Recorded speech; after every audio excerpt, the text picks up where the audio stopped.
Dear students, today our topic for discussion is United Nations Organization. So, United Nations Organization is an international organization established for maintaining international peace and security. For maintaining international peace and security and developing friendly relations among nations, developing friendly relations among nations and solving international problems. Solving international problems. United Nations Organization came into existence on 24th October 1945 में.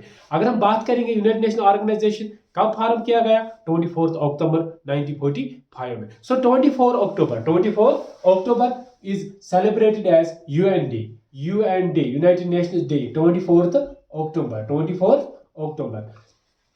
During second world war अगर हम second world war जब चल रहा था 1949 में 39 से 1945 तक था वर्ल्ड वार सेकंड चल रहा था. तो उसी टाइम हम देखते हैं जो पहले स्टेप द फर्स्ट की स्टेप जो था toward the formation of United Nations वो क्या था, वो था Atlantic Charter. So Atlantic charter की बात करेंगे, पहला स्टेप था अटलांटिक चार्टर. किस पर्पस के लिए? For the formation of United Nation Organization. Atlantic Charter का 14 अगस्त 1941 में हम देखते हैं उस टाइम क्या हुआ, एक ज्वाइंट डिक्लेरेशन, एक ज्वाइंट स्टेटमेंट को रिलीज किया गया. किसने? The prime minister of Britain का जो प्राइम मिनिस्टर था उस time Winston Churchill and the president of United States of America जो था फ्रैंकलिन डी रोजवेल्ट. उन्होंने एक स्टेटमेंट इशू किया उस टाइम. उसका मेन मकसद ये था कि to set out a vision for the post war world. ठीक है ना. सो अटलांटिक चार्टर जो था कब ज्वाइंट स्टेटमेंट था, रिलीज किसने किया इसको? It was released by the prime minister of Britain and president of United States of America. ठीक है ना. जो charter it set out common goals like free trade, disarmament and right to self determination. ठीक है ना. कहां पे हुआ था ये Atlantic charter? It was Atlantic charter कहां पे हुआ? न्यू फाउंडलैंड है वहां पे अटलांटिक चार्टर पास किया गया. अगर हम अटलांटिक चार्टर स्टेटमेंट को लेटर अगर हम बात करेंगे 1942 में, जनवरी 1942 में हम देखते हैं जो अटलांटिक चार्टर था इसको साइन किया 26 कंट्रीज ने इसको रेटिफाई किया. किसको? अटलांटिक चार्टर को. But these countries were allied Nations. अगर हम वर्ल्ड वार सेकंड की बात करेंगे, जो वर्ल्ड वार सेकंड था वो चल रहा था between axis powers and allied powers. जो एक्सिस पावर्स थे उनमें जो पावरफुल कंट्रीज थी वो था उस टाइम, अगर हम बात करेंगे जर्मनी था, जापान था एंड इटली. ठीक है ना. अगर हम बात करेंगे एक्सिस अलाइड पावर्स की, उसमें हम बात देखेंगे जो मेन पावरफुल कंट्रीज थी वो थी Britain, United States of America and USSR. So world war चल रहा था उसी टाइम हम देखते हैं स्टेटमेंट इशू किया गया, उसका नाम क्या था? नाम रखा गया Atlantic Charter. So Atlantic Charter क्या था? एक पहला स्टेप था for the formation of United Nation organisation. ठीक है ना. उसके बाद हम देखते हैं ऑन फरवरी 1945 में क्या हुआ, एक कॉन्फ्रेंस होती है, उस कॉन्फ्रेंस का नाम है याल्टा कॉन्फ्रेंस. याल्टा कहां पे? It was a famous city, एक सिटी है साउदर्न यूक्रेन में एक सिटी है याल्टा. वहां पे हम देखते हैं एक कॉन्फ्रेंस होती है. कॉन्फ्रेंस किसके दरमियान होती है? वहां पे कॉन्फ्रेंस होती है यूनाइटेड स्टेट्स अमेरिका का जो प्रेसिडेंट था उसका नाम था फ्रैंकलिन डी रोजवेल्ट, जो यूएसए का प्रेसिडेंट था उसके दरमियान, और prime minister of England Winston Churchill and the leader of USSR जो था वो था स्टालिन. कौन था? Joseph Stalin. उनके दरमियान एक डिस्कशन होती है. we can say that they met at Yalta. all these three leaders जो founding fathers of United Nation Organisation कहते हैं, founding fathers of United Nations Organisation कौन? Roosevelt, Winston Churchill and Joseph Stalin. they met at Yalta to establish United Nations organisation. So उसके बाद हम देखते हैं उसके बाद अगर हम बात करेंगे 25 अप्रैल को क्या हुआ फिर 1945 में हम देखेंगे. 25 अप्रैल 1945 में हम देखते हैं यूनाइटेड नेशंस कॉन्फ्रेंस होती है on international organization. United Nations conference on international organization होती है 25 अप्रैल 1945 में. कहां पे होती है? It was held in San Francisco. कहां पे है?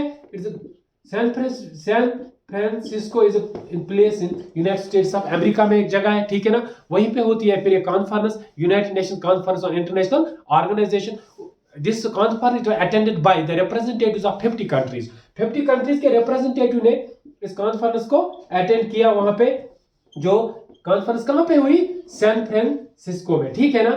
The representatives of 50 countries attended this conference and they signed United Nations charter. उन्होंने फिर वहां पे साइन किया यूनाइटेड नेशंस का ऑर्गेनाइजेशन का जो चार्टर था, ठीक है। उसी चार्टर को फिर अडॉप्ट किया गया 25 जून 1945 में, एंड उसी को फिर इफेक्ट में लाया गया 24 अक्टूबर 1945। इसलिए हम कहते हैं the UNO came existence on 24th October 1945 में। 24th October 1945 में हम देखते हैं the formation of United Nations Organization. So at the time of the foundation, जब फाउंडेशन हुई यूनाइटेड नेशन ऑर्गेनाइजेशन की, it had only 51 member states। इसमें सिर्फ मेंबर स्टेट्स कितने थे at that time of foundation?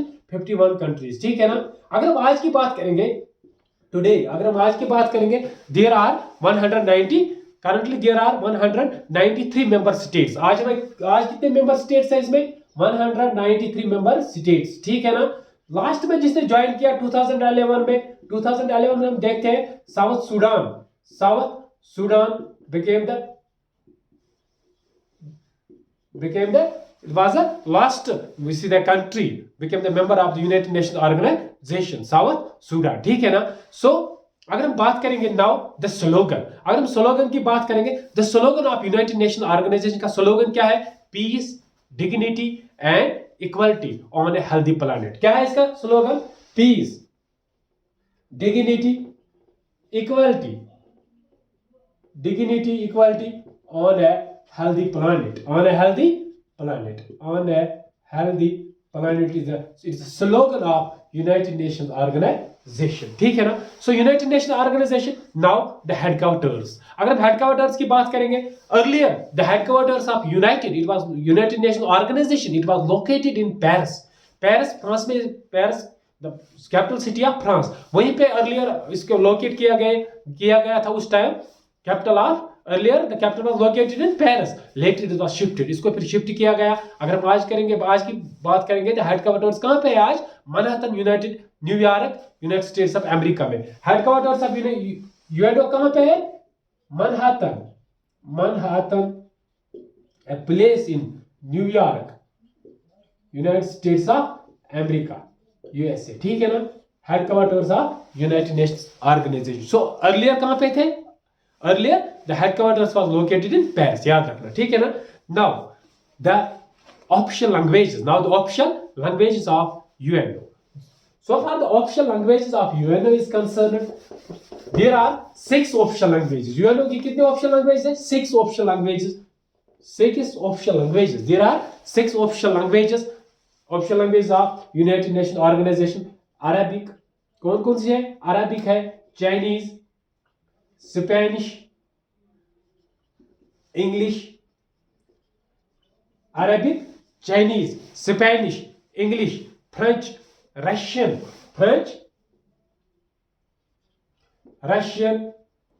and Spanish. These are the official languages of United Nations Organization. Arabic, Chinese, Spanish, English, French, Russian and Spanish. ठीक है ना? These are the official languages. Now the components of United Nations Organization. The main organs of the UNO. The main organs of UNO के जो main organs है वो है 6 organs. ठीक है ना? उनमें हम देखते हैं, पहला है General Assembly.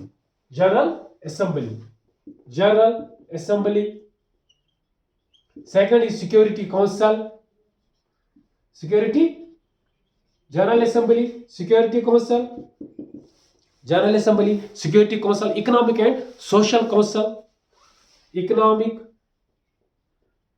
and Social Council, Trusteeship Council,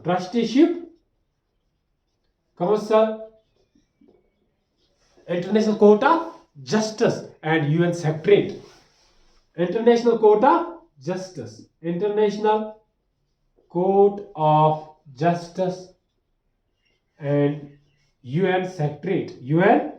secretary, ठीक है ना। These are the 6 organs. These are the 6 organs of United Nations organization. So all these 6 organs, जो ये 6 organs, they were established in 1945 में, इनको भी establish किया गया उसी time when UNO was formed. जब UNO को फॉर्म किया गया उसी टाइम ये ऑर्गन जो है इंपॉर्टेंट 6 ऑर्गन है, इनको उसी टाइम एस्टेब्लिश किया गया, ठीक है ना। अब हम डिस्कशन करेंगे first organ is known as general assembly, ठीक है ना। जो पहला ऑर्गन है general assembly, as we know that the general assembly, ठीक है ना।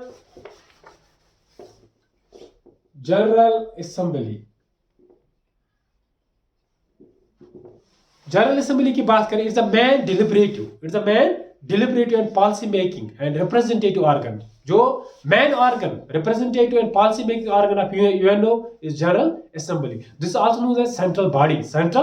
अगर हम मेंबर की बात करेंगे, all 193 member states of UNO, they are represented in general assembly.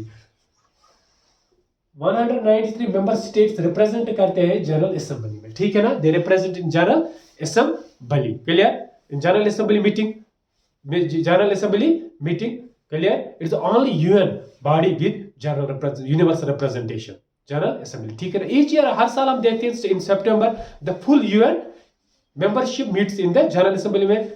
Full membership जो होती है, इसकी मेंबर्स है 193 मेंबर जो है, वो कहाँ पे होते हैं, क्या होती है, वो मीट्स कहाँ पे मीट करते हैं, जनरल असेंबली में। कब होती है general assembly? Every year in the month of September, ठीक है ना। In New York for general we can say that assembly session, for general assembly session. So this general assembly is it's a deliberative, policy making and representative organ of the UNO. It's a representative organ of United Nations organization, ठीक है ना। जो पहला president था, first president of UN general assembly, वो था Paul Henri Spaak. कौन था? First president of UN general assembly था Paul Henri Spaak. he was a prime minister of Belgium का था ये prime minister, former prime minister of Belgium. became the first president of UN General Assembly का पहला president बना 1946 में, ठीक है ना। Paul Henri Spaak, clear. अगर हम बात करेंगे तो the first Indian to be the president of UN general assembly, वो कौन थी? The famous lady of India, उसका नाम था विजया लक्ष्मी पंडित। याद रखना, Vijaya Lakshmi Pandit, the sister of Pandit Jawaharlal Nehru, जो इंडिया का फर्स्ट प्राइम मिनिस्टर था पंडित जवाहरलाल नेहरू, उसकी सिस्टर थी Vijaya Lakshmi Pandit. She became the first Indian, जो पहले हिंदुस्तानी थी, वो बनी यूएन जनरल असेंबली की प्रेसिडेंट, वो थी विजया लक्ष्मी पंडित, ठीक है ना। एंड कब बनी? 1953 में, ठीक है ना। And she was the first woman UN president. याद रखना, she was the first UN president, ठीक है ना। यूएन जनरल असेंबली की यूएन प्रेसिडेंट अगर हम बात करेंगे, the first woman who became the president of UN general assembly, वो थी विजया लक्ष्मी पंडित, ठीक है ना। एट्थ प्रेसिडेंट ऑफ यूएनओ थी, ठीक है ना। अगर हम करंट प्रेसिडेंट की बात करेंगे, यूएनओ का जो करंट प्रेसिडेंट है वो है अब्दुल्ला शाहिद। कहाँ का? मालदीव्स का, ठीक है ना। Abdulla Shahid of Maldives is the current president of United Nations Organization. Term of office, अगर हम टर्म ऑफ ऑफिस की बात करेंगे, term of office of the president of UNO is 1 year. याद रखना, 1 साल होता है, 1 year is the term of office of president, ठीक है ना। This was all about the general Assembly. Now the second is the Security council. Security council is one of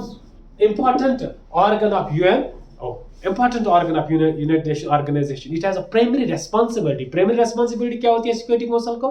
कि primary responsibility under UN Charter for maintenance of international peace and security. UN की जो second important organ है वो है security council, ठीक है ना। Main M क्या है इसका? द मेन एम और द मेन रेस्पॉन्सिबिलिटी है इसकी maintenance of international peace and security, ठीक है ना। It has 15 members. Security Council में कितने मेंबर्स होते हैं? 15 मेंबर्स, ठीक है ना। 15 members, clear. 5 permanent members and 10 are non permanent. जो 5 परमानेंट है सिक्योरिटी काउंसिल में, 5 permanent members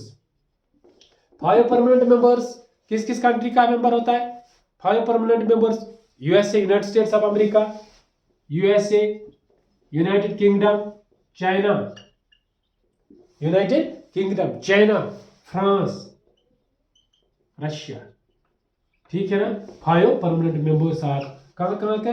United States of America permanent representation है, ठीक है ना? परमानेंट मेंबरशिप है यूएनओ में, यूएसए अमेरिका की, यूनाइटेड किंगडम की, चाइना की, ठीक है ना? फ्रांस एंड रशिया की। क्लियर? सो जो 10 नॉन परमानेंट मेंबर्स है, ठीक है ना, वो क्या जो सिक्योरिटी काउंसिल है प्रेसिडेंसी। अगर हम 10 नॉन परमानेंट मेंबर्स की बात करेंगे, we that these 10 seats are distributed among regions, among 5 for African and Asian countries। याद रखना 5 for जो 10 मेंबर्स होते हैं ना, या दे आर डिस्ट्रीब्यूटेड, इन सीट्स को डिस्ट्रीब्यूट किया गया। कहां पे किस पे डिस्ट्रीब्यूट किया गया? 5 for African and Asian countries, 1 for eastern European country, ठीक है ना, European countries, 2 for Latin America and Caribbean countries, 2 for western Europe and other countries, ठीक है ना। नाउ द वीटो पावर, जो परमानेंट 5 मेंबर्स होते हैं यूएनए के, इनके पास क्या पावर होता है? Veto. Veto means reject, veto means reject, ठीक है ना। So veto power, it refers to the power of the, it refers to the power of the permanent member to veto, to reject any resolution of security council. Security council का कोई भी resolution जो है उसको reject कर सकता है कोई भी मेंबर। जो 5 मेंबर, इनमें कोई 5 मेंबर जो है, 5 मेंबर जो कंट्रीज है, इनका कोई भी मेंबर, कोई भी कंट्री अगर कोई भी मेंबर रिजेक्ट कर सकते कहीं भी किसी भी रेजोल्यूशन को, ठीक है ना। कोई भी रेजोल्यूशन पास नहीं हो सकता है जब तक ना इन 5 मेंबर्स का कंसेंट ना हो, ठीक है ना। कंट्रीज का कंसेंट, इनके जो मेंबर्स वहां पे होते हैं। क्लियर? सो वीटो पावर है इनके पास। Veto power refers to the power of the permanent members of United Nations to veto, to reject any resolution of security council. So dear students, आज के वीडियो में बस इतना ही। नेक्स्ट जो ऑर्गन्स रह गए इनके बारे में नेक्स्ट वीडियो में डिस्कस करेंगे। तो वीडियो के देखने के साथ साथ चैनल को सब्सक्राइब करना ना भूलें।